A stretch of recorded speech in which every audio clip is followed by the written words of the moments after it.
ओम नमः सिद्धेभ्यः।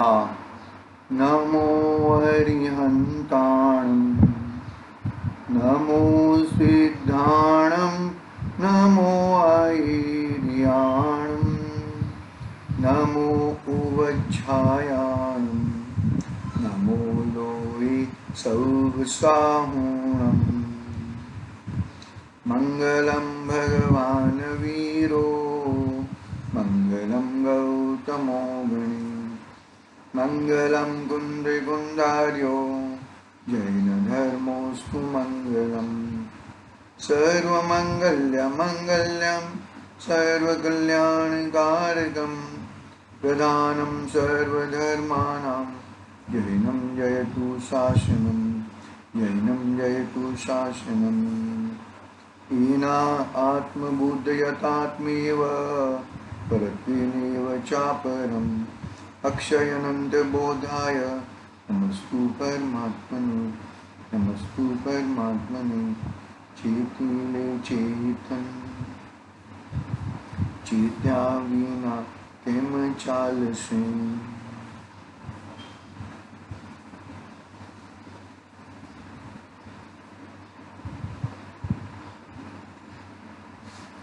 समाधि तंत्र। पूज्यपाद स्वामी का ये महान ग्रंथ अपने सामने विराजमान है। 4-5 श्लोकों के माध्यम से आचार्य देव बहिरात्मा से अंतरात्मा, अंतरात्मा से परमात्मा कैसे किस क्रम से बन सकते हैं उसकी चर्चा प्रारंभ की है। 86 नंबर के श्लोक के माध्यम से आचार्य देव ने यह बताया कि हिंसादिक जो अव्रत हैं वो अव्रत को तो बुद्धिपूर्वक त्याग कर व्रत में प्रवेश कर। क्या कर? व्रत में प्रवेश कर। फिर ज्ञान भावना द्वारा ज्ञान भवन में, अपने ज्ञान भवन में आके निरंतर अपने ज्ञान भाव को, अपने ज्ञान स्वभाव या आत्मा को देख कर व्रतों के विकल्पों का भी त्याग कर। क्या कर? व्रत के विकल्प, मुझे ये व्रत, मुझे ये व्रत, मुझे ये व्रत टूट जाएगा, ये व्रत ये हो जाएगा, ऐसे व्रतों के विकल्प को भी त्याग कर। फिर ये जो ज्ञान भवन, ज्ञान भावना, ज्ञान में परायण जो हुआ है उसमें उत्तरोत्तर आगे बढ़। उत्तरोत्तर यानी कि स्थिरता पूर्वक वितरागता के साथ में आगे बढ़। और जो जीव वितरागता के साथ में आगे बढ़ता है, ज्ञान भवन में आगे बढ़ता है, तो उसकी वितरागता तो पूर्ण होने के बाद उसे सर्वज्ञता यानी कि केवल ज्ञान प्रकट हो जाता है। एक क्रम है, बहिरात्मापना को बुद्धिपूर्वक त्याग करना है, अंतरात्मा में बुद्धिपूर्वक रुकना नहीं है, हेय पूर्वक व्रतों का भी पालन, हेय पूर्वक। हेय पूर्वक यानी कि व्रत को छोड़कर अव्रत में जाने की भावना नहीं है। यहाँ पर व्रत को होते हुए भी शुद्धोपयोग में जाने की भावना है। इतनी सुंदर बात आचार्य देव ने, इतनी गहराई बात बताई कि हम उसको कैसे प्राप्त करें। वो तो अपना पुरुषार्थ है, पुरुषार्थ ही अपने पास है, अपने पास और कुछ अपने पास रहता नहीं है। होनहार और भवितव्यता तो कछु चीज नहीं है। मोक्ष मार्ग प्रकाशक की भाषा में बात करें, पुरुषार्थ ही अपने हाथ में है। तो वही पुरुषार्थ हम करेंगे तो सही मायने, सही दिशा में, सही दिशा में, सही मायने में पुरुषार्थ होना चाहिए। तो पुरुषार्थ से ही आगे काम हो सकता है। ठीक है, अभी हम लोगों ने एक गाथा पढ़ेंगे और विशेष अन्वयार्थ भी पढ़ लिया है, टीका और भावार्थ भी पढ़ा है। अन्वयार्थ के बाद, भावार्थ के बाद विशेष स्पष्टीकरण है। उसमें पुरुषार्थ सिद्धि उपाय के भी 2-3 गाथाएं दी है, बहुत सुंदर सुंदर गाथाएं दी है। वो पढ़ते हैं। चलो, 86 नंबर का श्लोक है मेरे यहाँ पे, पेज नंबर है 158। अव्रति व्रतमादाय व्रति ज्ञान परायण परमात्म ज्ञान संपन्न स्वमेय परो भवेत। करे अव्रति व्रत ग्रहण व्रति ज्ञान में लीन फिर हो केवल ज्ञान युक्त बने सिद्ध स्वाधीन। आगे आगे बढ़ के केवल ज्ञान को प्रकट करता है, केवल ज्ञान प्राप्त करता है और सिद्ध बन जाता है। केवल ज्ञान प्राप्त करने के लिए, सिद्ध बनने के लिए स्वाधीन है। पराधीन कोई पराधीन कार्य नहीं है। स्व के आश्रय से, स्व के अधीन से वो कार्य होता है। बहुत ही मजबूताई पूर्वक ये चीज जो मिली है ना, उसको मजबूताई पूर्वक आगे हमें बढ़ना है। आगे बढ़ेंगे तो रियली जो अपना निज वैभव है, निज वैभव निज से ही मिलेगा, निज वैभव पर से मिलता नहीं है। हाँ, विशेष स्पष्टीकरण प्रारंभ करते हैं। देखो यहां पर व्रत और अव्रत, व्रत और अव्रत इन दोनों विकल्प रहित, व्रत यानी कि पुण्य भाव, अव्रत यानी कि पाप भाव। पुण्य करूं कि पाप करूं, पाप करूं कि पुण्य करूं। हमारा ग्रंथाधिराज संविधान में चल रहा है ना, पुण्य पाप अधिकार। तो ये दोनों के विकल्प रहित, व्रत अव्रत इन दोनों विकल्प रहित, जहां परद्रव्य के ग्रहण त्याग का कुछ प्रयोजन नहीं है, जहां परद्रव्य के ग्रहण त्याग का कुछ प्रयोजन नहीं है, ऐसी उदासीन वितराग शुद्धोपयोग है, वही मोक्ष मार्ग है। क्या कहा? जहां परद्रव्य के ग्रहण भी नहीं है और परद्रव्य का त्याग ही नहीं है। ग्रहण और त्याग एकमात्र ज्ञान में होता है। ज्ञान में ये कुर्ता मेरा है और ज्ञान में ही ये कुर्ता मेरा नहीं है, ऐसी बात है। ज्ञान में ही ग्रहण होता है और ज्ञान में ही त्याग होता है। कितना महान ज्ञान है। ऐसे ज्ञान स्वभाव को छोड़कर मैं निरंतर पर के अंदर क्यों रहता हूं? एक बात समझ में, अपनी चीज को छोड़कर मैं पर के अंदर क्यों रहता हूं भैया?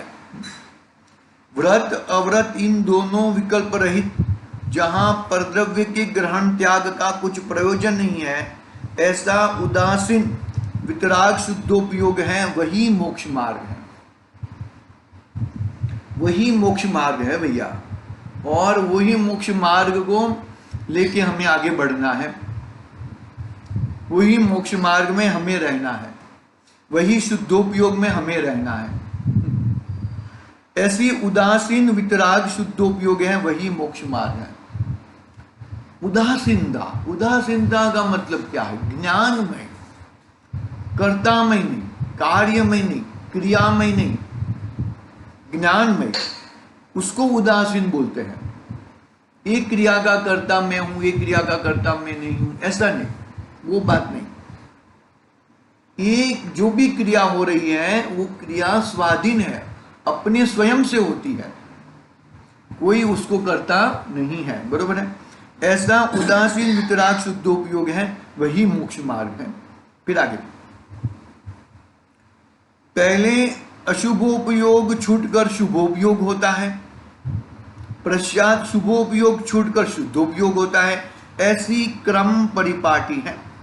मोक्ष मार्ग प्रकाशक पेज नंबर 245 255 254 255, वहां से एक कोटेशन लिया है। क्या कहते हैं? पहले अशुभोपयोग, क्या कहा?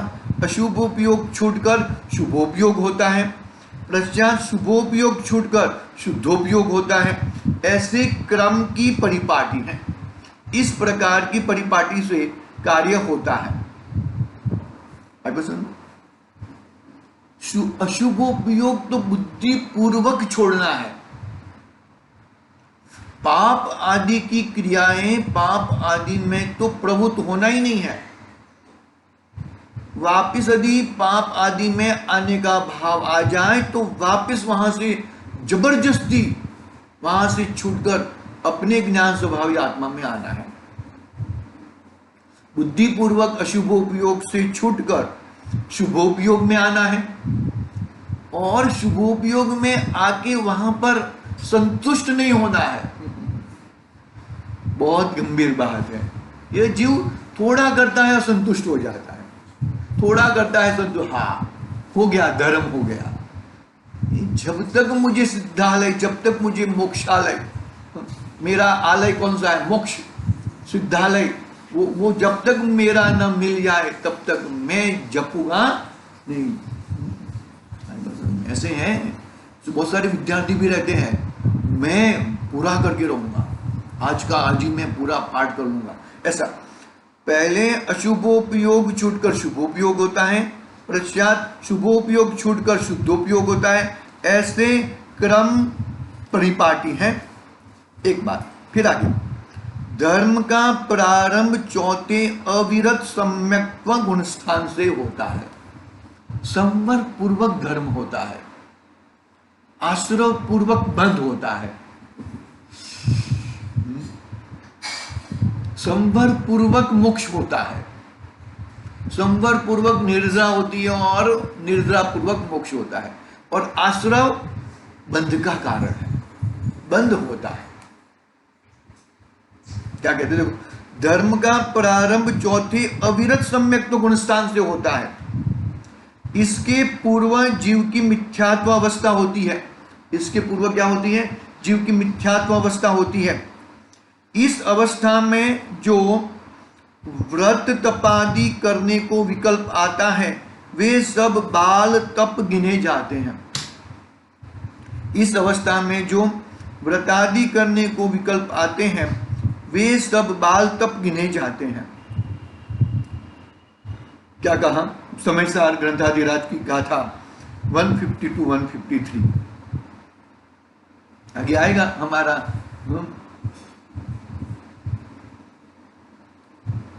बाहत को धर्म का प्रारंभ संवर पूर्वक कहा। ये सब कर रहे हैं, ये सब नहीं छोड़ना है। ये सब करते करते यानी कि शुभोपयोग करते करते मैं कौन हूं, मेरा कर्तव्य क्या है, मैं क्या कर सकता हूं, वो उसको पकड़ना है। इस अवस्था में जो व्रत तप आदि करने को विकल्प आता है वे सब बाल तप गिने जाते हैं। बाल तप गिने जाते हैं, वो तप सही मायने में तप नहीं है। आई बात सीधी बात है, इसमें कुछ ज्यादा विश्लेषण नहीं है, इसको अपनाना है। निश्चय नई पूर्वक जो बातें आती हैं वो अपनानी है, अंदर उतारनी है, और व्यवहार नई पूर्वक जो बातें आती हैं उसको जानकर अभूतार्थ है, उससे छूटने की बात करनी है, पकड़ना बात को। आगे, अविरत सम्यक दृष्टियों को, देश विरत श्रावकों को और मुनियों को भूमिका अनुसार शुभ अशुभ विकल्प आते हैं। क्या बात करते हो? अशुभ विकल्प, हाँ अशुभ मुनिराज को, हाँ मुनिराज को भी आ सकते हैं, कोई प्रॉब्लम नहीं है। अशुभ विकल्प आया वो ठीक है। अरे ये कैसे आ गया?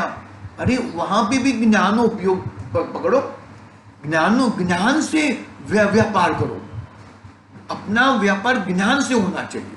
ज्ञानोपयोग और दर्शनोपयोग वही मेरा व्यापार है, उससे व्यापार करो। मैं जीव हूं ना, जीव का लक्षण उपयोग है, और उपयोग यानी कि ज्ञानोपयोग और दर्शनोपयोग, इससे मेरा व्यापार करो, और किसी से व्यापार मत करो। अविरत सम्यक दृष्टियों को, देश विरत श्रावकों को और मुनियों को भूमिका अनुसार शुभ अशुभ विकल्प आते हैं, परंतु उनको भेद विज्ञान होने से उन विकल्पों के श्रद्धा ज्ञान में अपना स्वरूप नहीं भाते हैं, अपना स्वरूप भाते नहीं है, अपना स्वरूप मानते नहीं है, और उदासीन भाव से वहां पे खड़े रहते हैं। 5 पांडव युद्ध भूमिका में खड़े हैं, क्यों? वहां पे विकल्प नहीं आते होंगे? विकल्प आते हैं। रामचंद्र जी किसके साथ युद्ध किया? रावण के साथ युद्ध किया, क्यों विकल्प नहीं आते होंगे क्या? हाँ?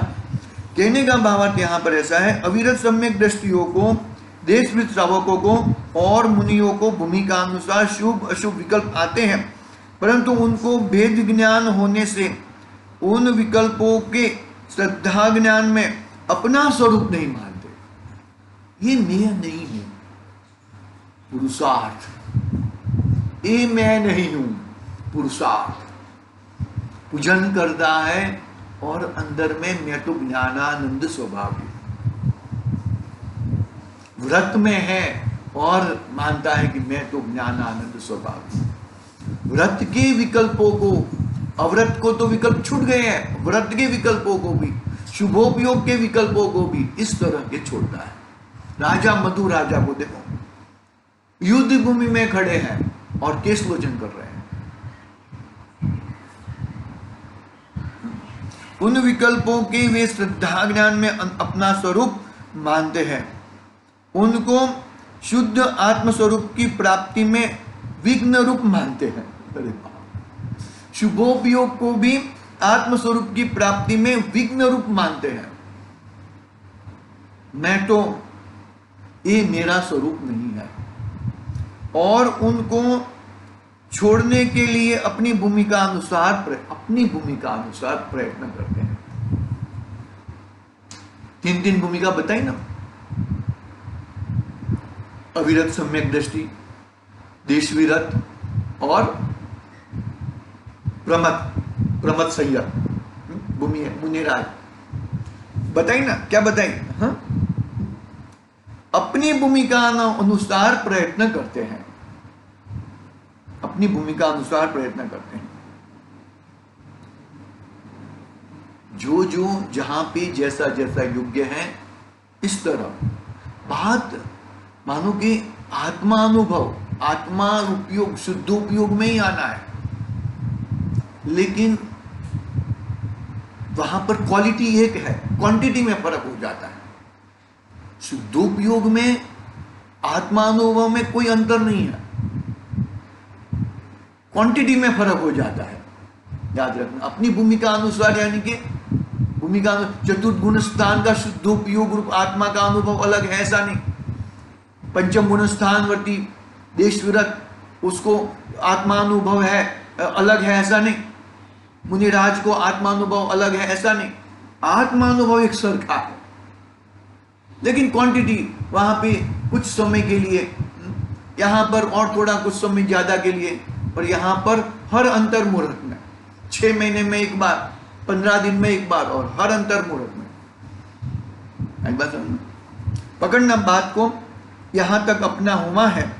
अपनी भूमिका के अनुसार प्रयत्न करते हैं, अपनी भूमिका के अनुसार प्रयत्न करते हैं, और इसके आगे पुरुषार्थ सिद्धि उपाय के 2-3 छंद दिए हैं, 2-3 दिए हैं, उसकी बात कल करेंगे। आज के लिए ओम नमः सिद्धेभ्यः। निज निधि